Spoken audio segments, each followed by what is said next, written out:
सभी का फिर से एक बार स्वागत है मेरा यूट्यूब चैनल अभ्यास.com पर। आइए आज देखते हैं क्लास 10वीं के प्रश्नावली 3.3 का प्रश्न संख्या 3 का पहला प्रश्न है। यह प्रश्न संख्या 3 है कि निम्न समस्याओं में रैखिक समीकरण युग्म बनाइए और उनके हल प्रतिस्थापन विधि द्वारा ज्ञात कीजिए। सबसे पहले जो प्रश्न दिया हुआ है इसको हमको दो चर वाले रैखिक समीकरण में बदलना है और उसके बाद वो दो चर वाले रैखिक समीकरण को हमको प्रतिस्थापन विधि से हल ज्ञात करना है। तो आइए इसका पहला प्रश्न है कि दो संख्याओं का अंतर 26 है और एक संख्या दूसरी संख्या की 3 गुनी है, उन्हें ज्ञात कीजिए। यानी कि दो संख्या दिया हुआ है और ये बता रहा है, पहला कंडीशन है कि दोनों संख्याओं का जो अंतर है, अंतर मतलब घटाव, वो 26 है और एक संख्या जो है दूसरी संख्या की 3 गुनी है। तो हमको पता करना है कि वो दोनों संख्या क्या होगी। तो चलिए इस पर हम लोग हल करते हैं। सबसे पहले मान लेंगे, माना कि पहली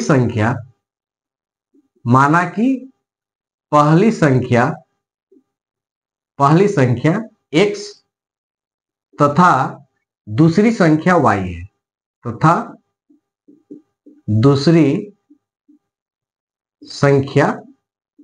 y है, मान लिए कि पहली संख्या हमारा x है और दूसरी संख्या y है।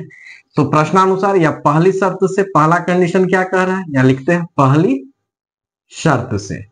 तो पहला कंडीशन यह है कि दो संख्याओं का अंतर 26 है। हमारे पास दो संख्या कौन कौन है, एक x है और एक y है। तो इन दोनों संख्याओं का अंतर का मतलब होता है घटाव। तो इन दोनों संख्याओं का अंतर कितना दिया हुआ है, 26। यानी कि x माइनस y बराबर कितना दिया हुआ है, 26। ये हो गया हमारा समीकरण 1।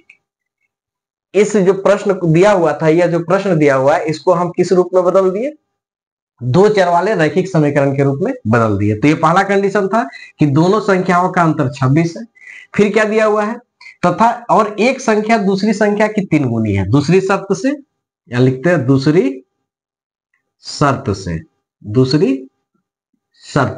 शर्त क्या है कि एक संख्या x है और दूसरी संख्या कितनी है, y।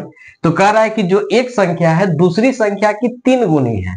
तो एक संख्या है x और दूसरी संख्या है y, इसकी 3 गुनी यानी कि कितना से गुना कर देंगे, 3 से। 3 गुनी, अगर 2 गुनी कहता तो 2 से गुना करते। यानी कि x बराबर कितना हमको प्राप्त हो गया, 3y। ये हो गया समीकरण 2। ठीक है। तो कह रहा प्रतिस्थापन विधि से हल करने के लिए, तो आप अगर चाहें तो एक से भी समीकरण 3 बना सकते हैं, और नहीं तो बिना समीकरण 3 बनाए हुए भी हम डायरेक्ट इसको हल कर सकते हैं। कैसे हल करेंगे, क्योंकि एक चर का मान हमको प्राप्त है, x बराबर 3y है।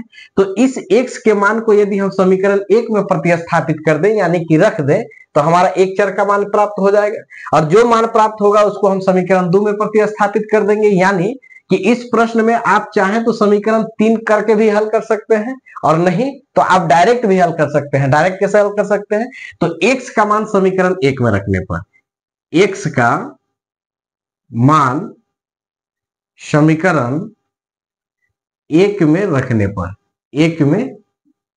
रखने पर यह नहीं सोचना है कि अगर हम समीकरण 3 नहीं बनाएंगे तो गलत होगा, ऐसा कुछ नहीं है।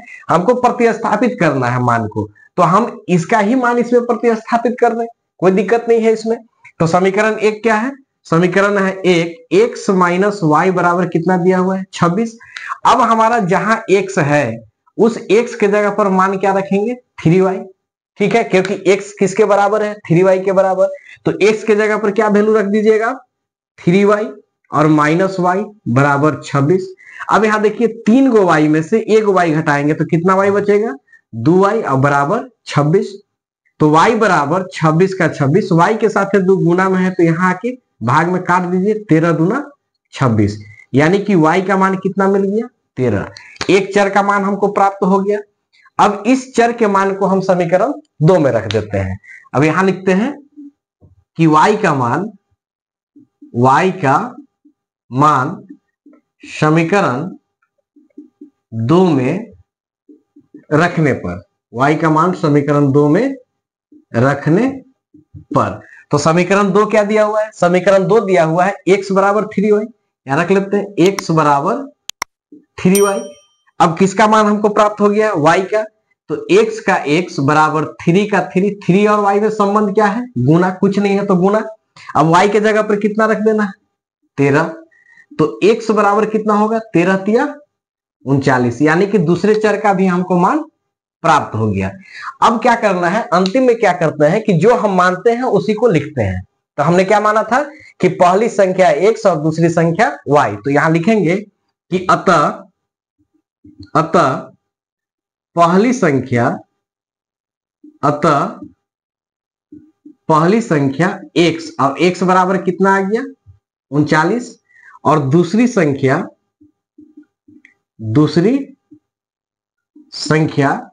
y, और y बराबर कितना आ गया आपका 13।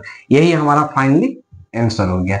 आप चाहे तो इसको चेक भी कर सकते हैं। कैसे चेक करेंगे, देखिए पहला कंडीशन बोला था कि दो संख्याओं का अंतर 26 है, तो इन दोनों संख्याओं का अंतर मतलब घटाएंगे तो हमारा कितना प्राप्त हो जाएगा 26। देखिए 9 में से 3 जाएगा 6, और 3 में से 1 जाएगा 2। पहला शर्त भी पूरा कर रहा है।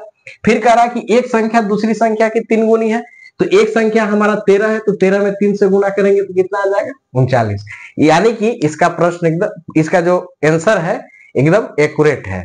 ठीक है, तो इस तरह से हम इसके आंसर का जांच भी कर सकते हैं। उम्मीद करते हैं कि आपको यह वीडियो पसंद आएगा। फिर मिलते हैं अगले प्रश्न के साथ अगले वीडियो में, तब तक के लिए धन्यवाद।